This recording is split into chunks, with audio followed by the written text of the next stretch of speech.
Hello, classroom family. It's me, your Professor Mildred Boveda, your safekeeper, and I'm finally making one of these YouTube videos after not having made them in a while.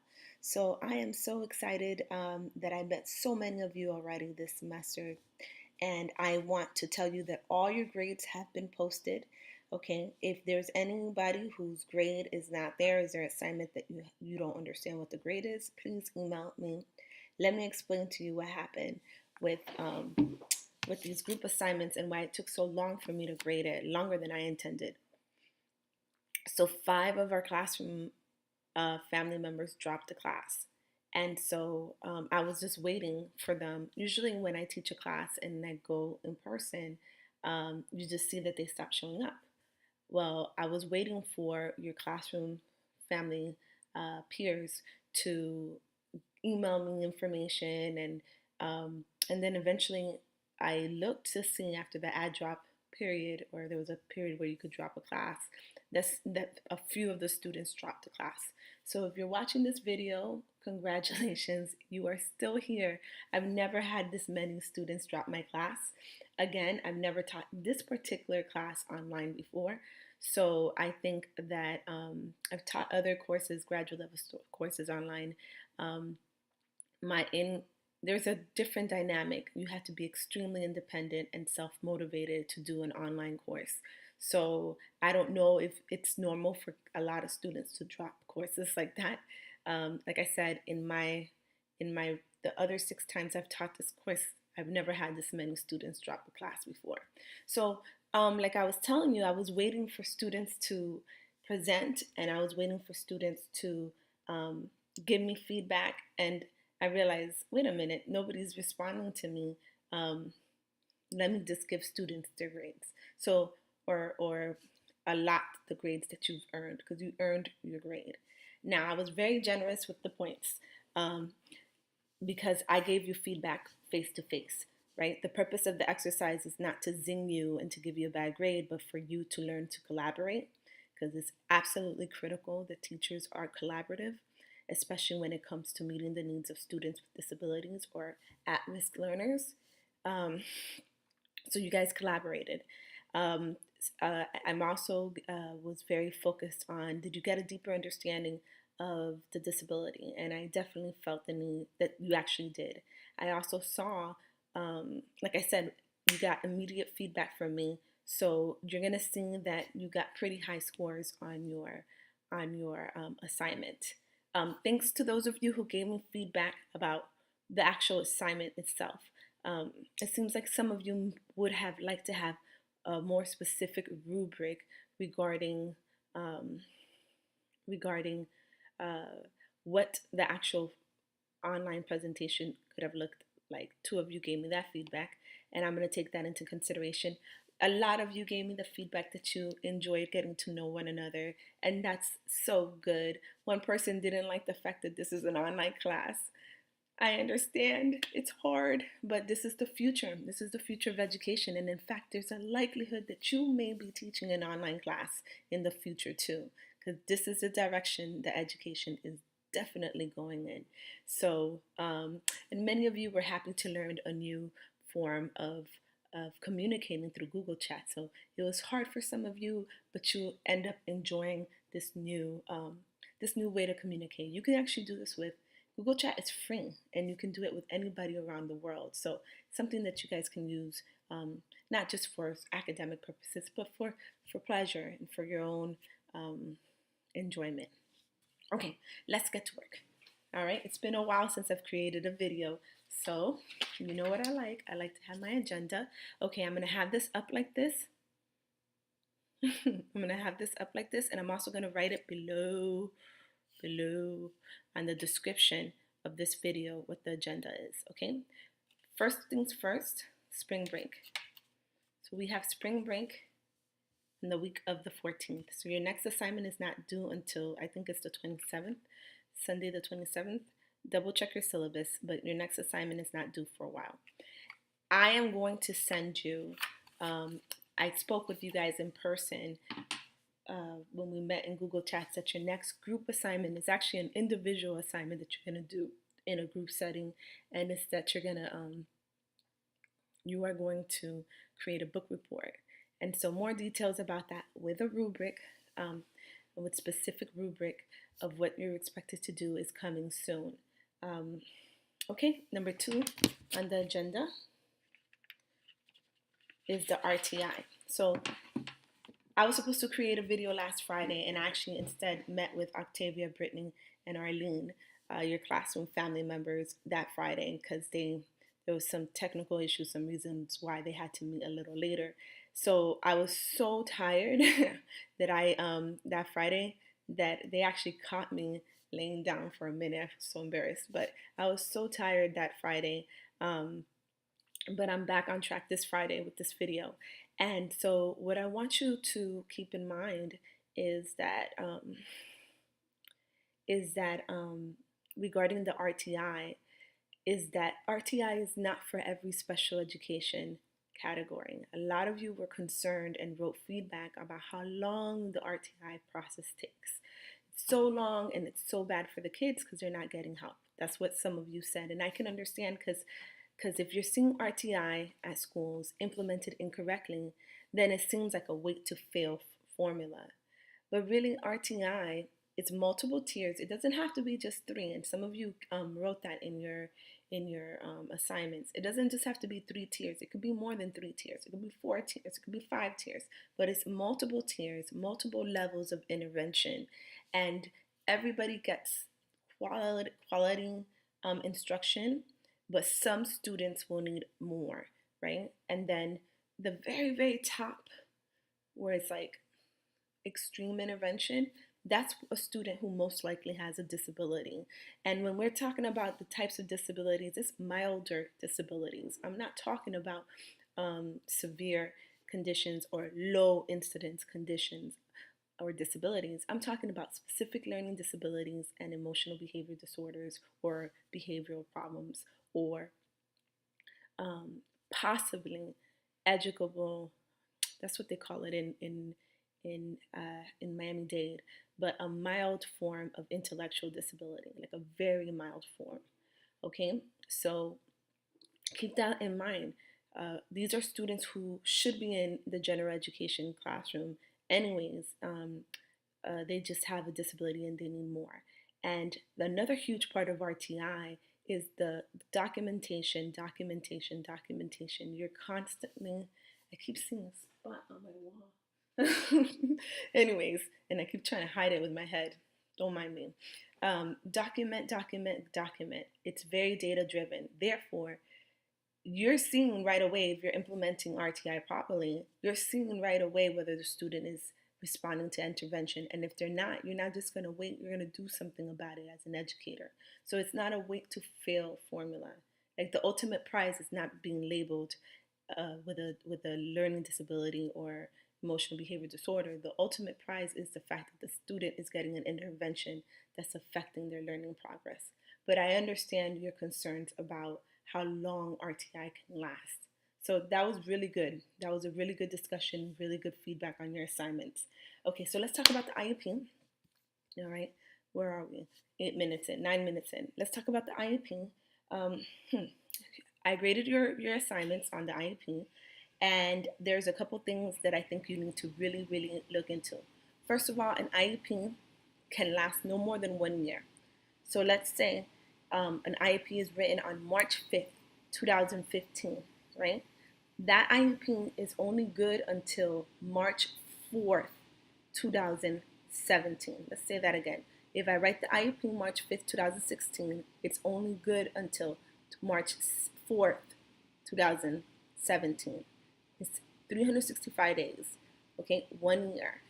You can change the IEP within that time frame, okay? If necessary, if there's something that the child needs more or less of, or they met a certain goal and it's like, okay, this is no longer necessary, you can make a revision to an IEP within a year. But in order to revise that document, you need to have a full IEP meeting, all right? So usually it's annual goals. Okay, in those annual goals, your specific, measurable, priority educational needs, all right? Whether it's reading, whether it's academic, behavioral, adaptive. Adaptive is for students with intellectual disabilities and more severe disabilities, or even it could be ADHD, skills, life skills, right? Um, Keeping a schedule, going from class to class. So it could be that, and it could be language as well. So those are the different types of goals that can be written. They are, some of you wrote in your assignment that they're supposed to get continuous feedback about the students and the parents. They're supposed to get continuous feedback about the progress towards meeting the goal, and that is absolutely correct. Now, this is the thing. If you have a student, okay, some of you are in schools, and some of you said you haven't seen an IEP.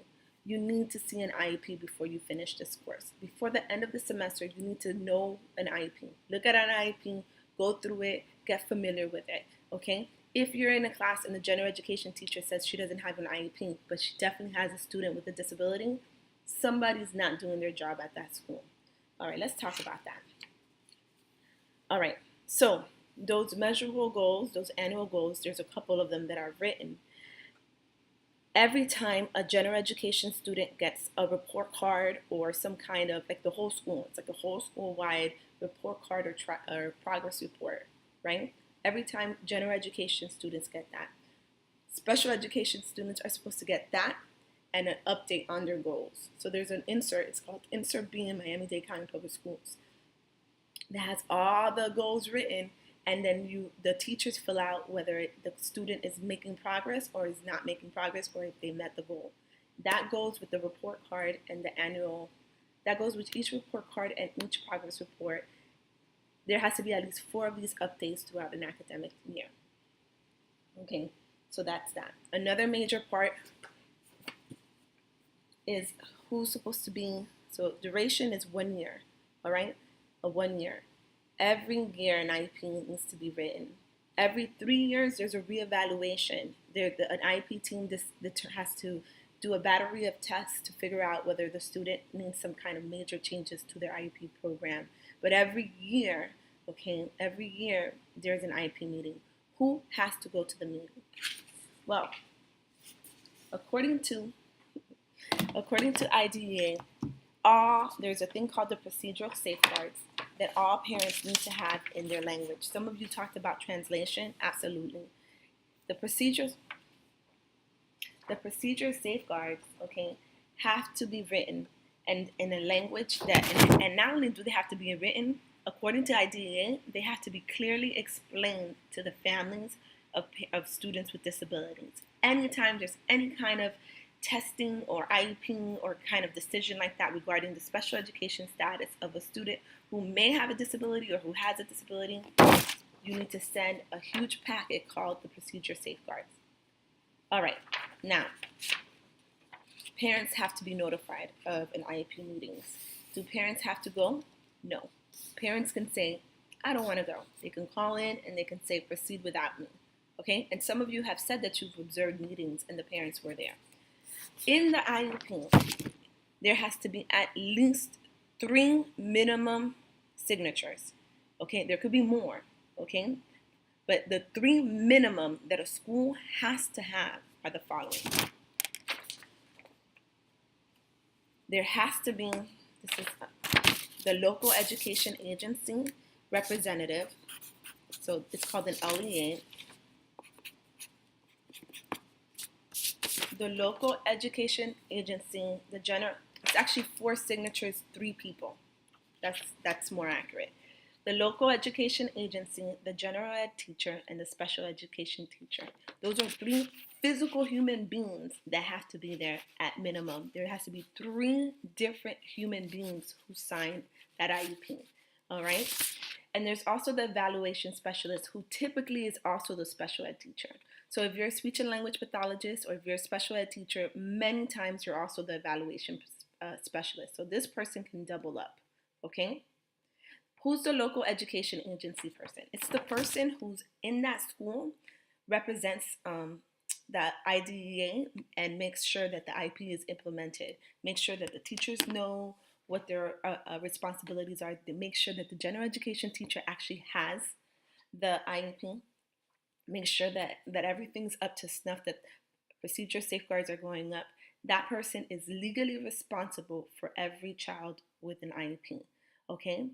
And that person is legally responsible for everything that's written in there. Not just that person, everyone who signs is responsible. Okay, now remember I told you parents can sign. Parents are just as important as any other IEP team member, but they don't necessarily have to be there. Okay, it's okay if they're not. Legally, they don't have to. They can give a consent over the phone, or they can choose not to be a part of it. And some parents do 12, 13, 14 IEPs. So they get kind of confident sometimes with the school system that they're going to do those okay. Why the general education teacher? So what if some of you did covered some very severe disabilities, right? You covered some severe disabilities, and those students, some of those students would not be in a general education classroom. I mean, it's very rare. Okay, for example, multiple disabilities. I think the statistics your group shared with me was like 12% actually are in the general ed classroom, which is there's hardly any students with multiple disabilities in the first place. And then out of that small group of people, there's a smaller group, like less than 1 in 10 or about 1 in 10, who will be in the general ed classroom. But according to IDEA and according to free and appropriate public education, a general education teacher needs to be consulted when writing an IEP. Why is that? I wish you guys can answer back right now. Raise your hands and tell me why is that, but I'm going to tell you why. Because we need to make sure that the students are getting an education that is comparable to that of any student in that grade. Okay? And the general education teacher is the expert on the grade level expectations, on the curriculum, on the Sunshine State Standards or the state standards. I just dated myself with the Sunshine State Standards comment, but anyways, with the state standards, okay? They're the ones who should dictate and give an indication how close does that student need to be towards being a least restrictive environment. What are some things that are appropriate for a 17-year-old in terms of emotional, adaptive, academic, or communication skills, right? What are some of the things that they're expected to do? That person, a general education teacher, should always be a part of an IEP meeting, even if a general education teacher is not actually working with a student. Okay, so remember that. And in fact, in the summer, some teachers make extra money in the summer because they have a lot of these IEP meetings in the summer for students who are in special schools. And the teacher comes and they're consulted. They get paid a little bit of money in the summer to give that kind of feedback. What is this student at this specialized school? What should he be doing in 7th grade? Or what should she be doing in 11th grade English? So many of you are English majors. All right. And of course, the special ed teacher. Okay.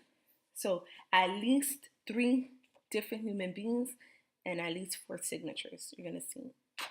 So like, let's say the state comes to audit a school and they look through a special education curriculums and they look at the IEPs. They're looking for those 4 signatures and at least 3 different human beings.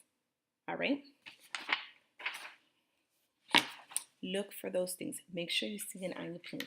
What else? Accommodations and modifications.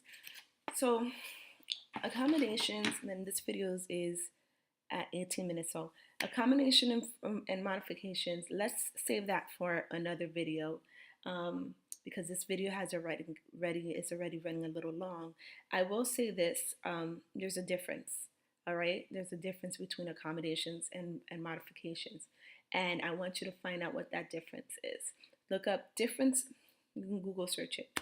Difference between accommodation and modifications for special education. Find out about that. All right, that's coming in the next video, Lord willing, next Friday. Okay, finally, so we're gonna reserve this one for next video because this video is running long. And then number 4 is extra credit. Number 4 is extra credit.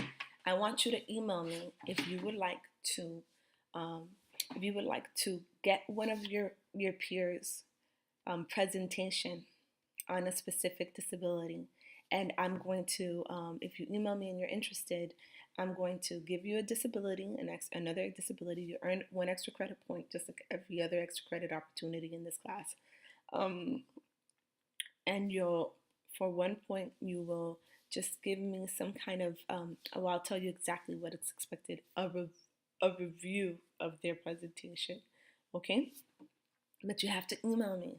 You have to email me that you want to do this. And that is a wrap.